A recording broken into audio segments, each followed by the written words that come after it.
कि अब हम एफ पर आते हैं। बहुत पहले देखिए, बहुत पहले की बात है और आज भी कहीं कहीं पुरानी पुस्तकों में मिलता है उल्लेख। गौ माता को शी कहा जाता है, लेकिन अब आधुनिक दिनों में अब हम इट का ही प्रयोग करते हैं पशुओं के लिए।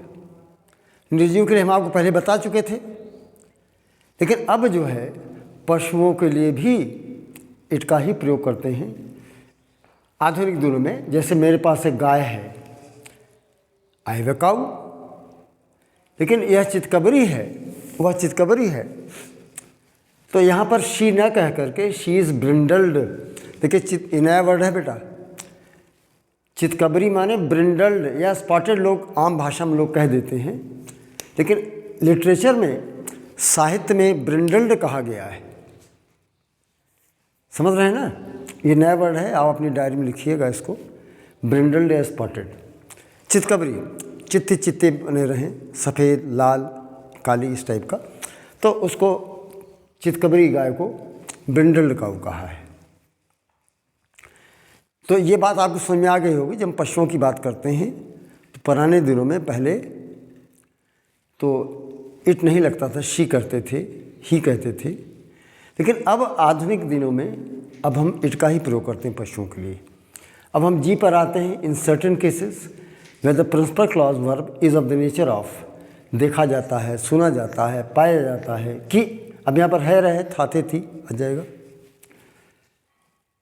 अब ये भी है तो समीक्षा ही टाइप की बात है, लेकिन जैसे कहा जाता है सूरदास जी जन्मांध थे, सूरदास जी जन्मांध थे, तो ये भी है तो समीक्षा ही। अब जैसे कह दिया कि देखा जाता है कि लड़के बाद में कमज़ोर हो जाते हैं, पोषक तत्वों का अभाव हो जाता है, तो देखा जाता है तो सब समीक्षात्मक वाक्य, दैट इज़ एस्टिमेट। तो in certain cases where the principal clause verb is of the nature of, देखा, सुना, पाया, कहा जाता प्लस है थाती थी, it is desirable to use it as subject of the principal clause. प्रधान वाक्य के लिए हम कर्ता के रूप में इट का ही प्रयोग करते हैं अगर वह क्रिया प्रधान वाक्य में देखा जाता है, सुना जाता है, पाया जाता है, उसमें किसी व्यक्ति का उल्लेख नहीं है। लेकिन एक आम समीक्षा है कि देखा जाता है गर्मियों में दिन बड़े होते हैं। इट इज़ ऑब्जर्व, देखना ही, इसमें सीन मत कहिएगा। ऑब्जर्व मीन्स प्रेक्षित करना। अब ये भी बहुत बड़ी बात है। तो कभी कभी प्रिंसिपल क्लॉज में आई क्रिया के बाद देखा, पाया, सुना, कहा जाता प्लस है थाते थी अगर इस प्रकृति की है, तो ऐसी स्थिति में इट को प्रिंसिपल क्लॉज वाले भाग का सब्जेक्ट बनाना वांछनीय होता है। It is desirable to make it as subject of the principal clause part. और ऐसे मामलों में कंजंक्शन ग्रुप में दैट का ही प्रयोग होता है। जैसे आपने देखा था पहले वाले, इसके पहले वाले में, तो दैट के बाद वाला, अब दैट कंजंक्शन हो गया, तो जो कंजंक्शन से जुड़ा है उसके बाद वाला हिस्सा that is the subordinate clause, वो उपवाक्य है। और पहले वाला हिस्सा जो की के पहले आया है वो प्रधान वाक्य है। इसको अंग्रेजी में प्रिंसिपल क्लॉज कहते हैं। और अब देखिए पहचान, देखा जाता है, सुना जाता है, पाया जाता है कि, ये उपवाक्य कथन वाला भाग है, तो इट लगाएंगे। अगर है दिया है तो इज़, था थेती है तो वॉज लग जाएगा। अब देखा जाता है, सीन न कह करके ऑब्जर्व कह दीजिए, क्योंकि प्रेक्षित कोई चीज़ करते हैं, अनुभव से करते हैं, तो इसको ऑब्जर्व कहिए। बहुत रैश अंग्रेजी लोग सीन कह देते हैं। It is observed, heard, found कि, अब की के बाद वाला हिस्सा जो है वो सबऑर्डिनेट क्लॉज पार्ट है, इसलिए हमने इसको तोड़ करके आपको अलग करके बता दिया है। देखा जाता है कि अच्छी आदतें घर से ही शुरू होती। अब इट इज़ सीन मत कहिएगा, इट इज़ ऑब्जर्व्ड। संस्कार मनुष्य को, हमको आपको संस्कार घर से मिलते हैं। इसमें एक कहावत है अंग्रेजी में चैरिटी बिगिंस एट होम, बेटा बहुत बड़ी बात है, इसको आप अपनी डायरी में लिख लीजिएगा। चैरिटी बिगिंस एट होम, ये प्रॉवर्ब है, एक कहावत है, और उसको हमने यहाँ जो लिखा है, यहाँ अच्छी आदतों का तात्पर्य हैबिट से नहीं है, यहाँ अच्छी आदतों का तात्पर्य संस्कार से है। इंसान को, मनुष्य को संस्कार घर से ही मिलते हैं और घर से ही शुरू होते हैं। जो चीज़ घर में शुरू होगा वही समाज को देगा। इसीलिए यह देखा जाता है, it is observed that charity begins at home. ये प्रॉवर्ब है, इसको निशान लगाइए, इससे हमने आपको जोर दे के बताया है। एक बात हमने आपको अभी बताई, it would not be out of point, ये विषय से बाहर नहीं होगा। हमने आपको बताया ऑब्जर्व, इसके दो अर्थ हैं। एक तो प्रेक्षित करना,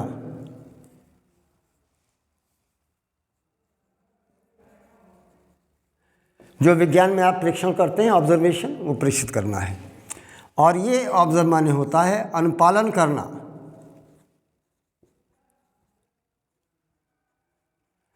लेकिन धर्म का पालन, संयम का अनुपालन, नियम का अनुपालन, व्रत, रोजा आदि, जैसे माता जी व्रत रखती हैं, माता जी व्रत रखती हैं तो कीप फास्ट लोग कहते हैं, बहुत गलत बात अंग्रेजी है।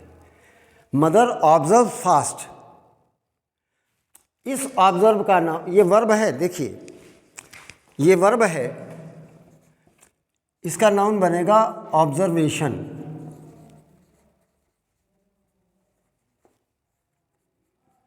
ये है प्रेक्षण। लेकिन ये ऑब्जर्वेंस है, इसके माने होता है अनुपालन, धर्म, व्रत आदि। अब देखिए साहब, कितनी बड़ी बात है कि ऑब्जर्व माने प्रेक्षित करना, और स्पेलिंग दोनों की एक है। और जब हम किसी नियम का पालन करते हैं, धर्म का पालन करते हैं, संयम का पालन करते हैं, सब्र का पालन करते हैं, व्रत रखते हैं, रोज़ा रखते हैं, तो उसको वर्ब फॉर्म में ऑब्जर्व, यही स्पेलिंग वहाँ भी है जो स्पेलिंग प्रेक्षित करने में। लेकिन where the question is of the noun form, जब संज्ञा स्वरूप की बात होती है तो ये प्रेक्षित करने के स्पेलिंग ऑब्जर्वेशन होती है, जो साइंस में आप प्रेक्षण लिखते हैं, केमिस्ट्री में, फिजिक्स में, बायोलॉजी में। लेकिन जब हम अनुपालन, धर्म, संयम, नियम, व्रत, रोजा की बात करते हैं, देखिए कितनी जाबाज अंग्रेजी है, ऑब्जर्वेंस कहते हैं, that is not observation. You see the difference, ज़मीन आसमान का अंतर है, there is a world of difference. ज़मीन आसमान का अंतर की अंग्रेज़ी कितनी बढ़िया है, आप लोग अपनी डायरी में लिखिए, ज़मीन आसमान का अंतर है, there is a world of difference. फिलहाल तो आपने देखा कि देखा जाता है कि अच्छी बातें घर से ही शुरू होती हैं, तो यहाँ देखने के आशय सी न कह करके ऑब्जर्व, ये प्रेक्षित करने वाले सेंस में है। हम समझते हैं आपको ये जी वाले भाग में जो इट आया है, देखना, सुनना, कहना पाया जाता है, इसके लिए जब आएगा तो इट को ही आप प्रश्न क्लास में कर्ता के रूप में प्रयोग कीजिएगा। वर्ड्स बेटे बहुत ध्यान दीजिएगा, हम आपको वर्ड्स बहुत अच्छे जो भी आते हैं, संदर्भ आते हैं, उसका मैं आपको तुरंत उसका निदान कर देता हूँ। और you must make it note that these words they are of great practical importance, आपके जीवन में बहुत काम देगा, इसलिए उसको छोड़ नहीं रहे हैं। अब now we come to the as part. जब हम फॉर यंग चाइल्ड, छोटे बच्चे की जब बात करते हैं तो there is no discrimination of gender, लेकिन वहाँ पर अगर लिंग का भेद ना करना हो या ना पता हो कि वो पुल्लिंग है कि स्त्रीलिंग है, हम वहाँ पर इट का प्रयोग कर देते हैं। छोटे बच्चों, शिशुओं के लिए भी इट लगाते हैं, परंतु तब जब उसका लिंग की गणना, भेद ना किया जाना हो तभी लगाइएगा। When you are for sure, जब आपको निश्चित मालूम है कि ही है तो ही बेबी मत कहिए, ही इज़ क्राइम। लेकिन जब हम नहीं व्यक्त करना चाहते, उसके लिंग को स्पेसिफाई विशिष्ट रूप से नहीं उल्लेख करना चाहते, तो इट लगा देते हैं। जैसे when I saw the child, जब मैंने बच्चे को देखा, इट वॉज प्लेइंग। अब ही ना कह करके, क्योंकि वो बेबी जो है, वो जो चाइल्ड जो है, वो मैस्कुलिन भी हो सकता है, फेमिनिन भी हो सकती है। तो ही शी ना कह करके हम उसको इट कह देते हैं। अब आई वाले भाग में देखिए, ये भी हमने उसकी और कई शाखाएं बना दिया है। In order to indicate the sense of clarity और स्ट्रेट फॉरवर्डनेस या वेगनेस। क्लैरिटी माने भी होता है स्ट्रेट फॉरवर्डनेस, साफ गोईपन, स्पष्टता। क्लियर माने साफ, स्पष्ट। जो प्राकृतिक रूप से साफ है वो क्लियर है, और जिसको साबुन से धुला जाए तो क्लीन है। जो प्राकृतिक स्वच्छ है बेटा वो क्लियर है, और जिसको कृत्रिम रूप से साफ की जाए उसके लिए clean. Clean your hands, clean your face, clean your clothes. लेकिन जो स्पष्ट हो, जो अपने आप में है, उसको साबुन से नहीं धुला जा सकता, किसी केमिकल से नहीं धुला जा सकता, उसके लिए क्लियर। इसलिए स्काई इज क्लियर कहते हैं, the water is clear, clean नहीं। ये अंतर आपको समझ में आ गया होगा।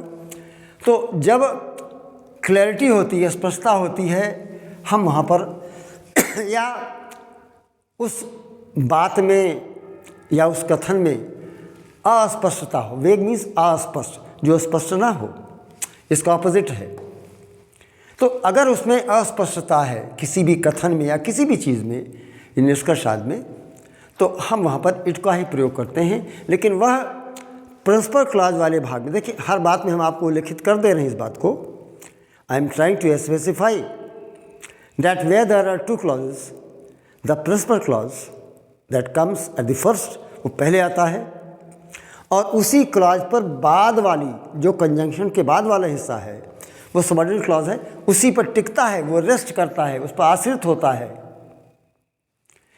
अब जैसे कह दिया मैं जानता हूँ तुम चोर हो, तो तुम्हारा चोर होना डिपेंड कर रहा, मैं जानता हूँ, I know that is principal clause. अब की कंजंक्शन लग गया, तुम चोर हो, सबऑर्डिनेट क्लॉज हो गया। तो अब यहाँ जैसे कह दिया, तो यह स्पष्ट है या अस्पष्ट है, अस्पष्ट स्पष्ट दोनों अपोजिट है थाथेती टेंस के अनुसार। की, अब की के बाद वाला हिस्सा, की चूँकि ये संयोजन का काम कर रहा है, कंजंक्शन काम कर रहा है, यहाँ पर तथ्यपरक जो कथन है, that is the subordinate clause, that's the subordinate clause part, वही उपवाक्य है। तो हम इसको प्रधान वाक्य में जब है या थाथेती के पहले यहाँ कर्ता लगाते हैं तो हम इट का ही प्रयोग करते हैं। तो इसलिए सूत्र में है it is evident, it was evident. देखिए बड़े बढ़िया सिनोनिम अच्छे हैं। एविडेंट, मैनिफेस्ट कहें, क्रिस्टल क्लियर, बहुत अच्छे जजेस लोग लिखते हैं जजमेंट में, क्रिस्टल क्लियर। क्रिस्टल माने आपने केमिस्ट्री में पढ़ा है, शोरा, एज क्लियर एज क्रिस्टल। देखिए हम आपको कंपैरिजन में सिखाएंगे, as black as coal, as sure as death, उतना ही निश्चित जितना मौत। संसार में मौत होनी है, that is as, that is sure, that is certainty about it.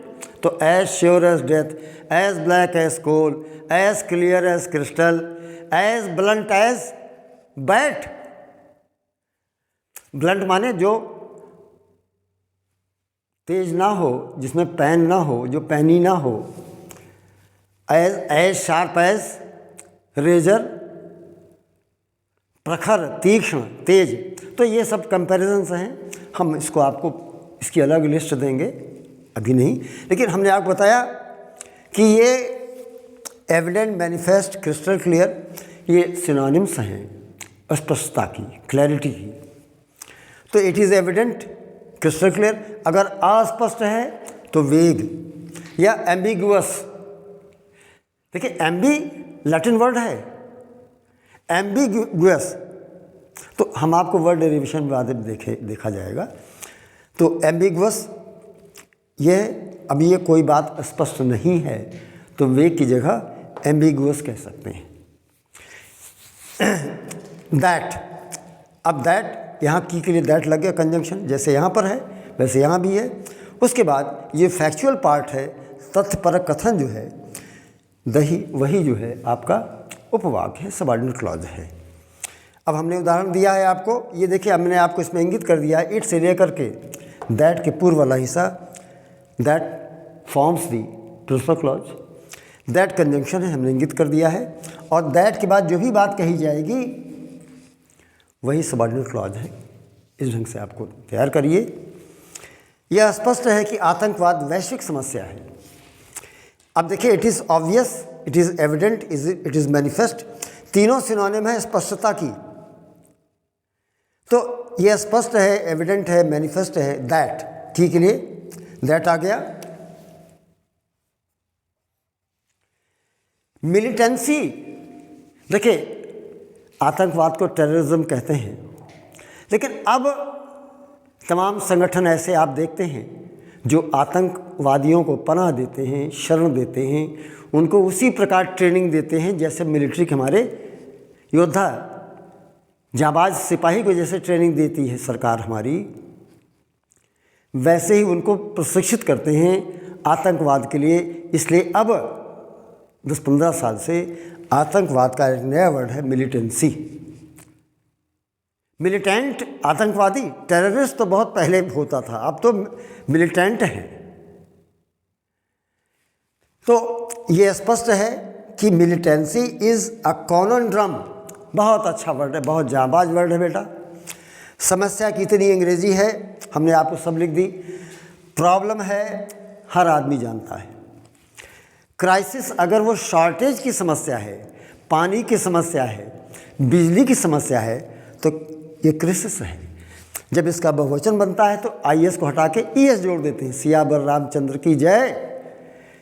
CRISIS एक समस्या, कई समस्याएं हैं तो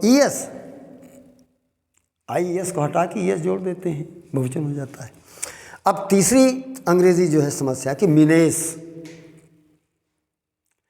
ऐसी समस्या जो हर बात में दखल दे रही है, वो मीनेस।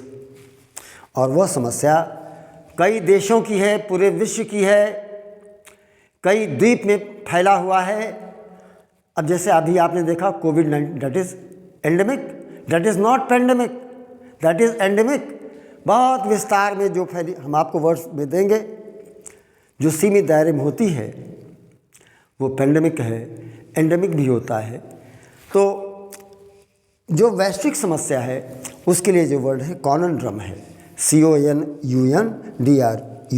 हमने इसलिए आपको विशेष रूप से उल्लेखित कर दिया है। समस्या की जितनी अंग्रेजी मैंने लिख दिया है। हम समझते हैं आपको समझ में आया होगा। काफ़ी परिश्रम से मैंने आपको ये चीज़ें बताई है और इसको आप समरी बना के सुनते जाएं, डायरी में लिखते जाएं बेटे। वर्ड्स मैं आपको जो दे रहा हूँ, ऑब्जर्वेशंस, ऑब्जर्वेंस, कहाँ ऑब्जर्वेंस लगता है, कहाँ ऑब्जर्वेशन लगता है, ये मैं आपको बता चुका हूँ। सिमिलरली आप लाइकवाइज आप इधर भी देखिए, हमने आपको ये मिलिटेंसी में टेररिज्म में बताया और मिलिटेंसी बताया, समस्या की कितनी अंग्रेजी है भी बता दिया।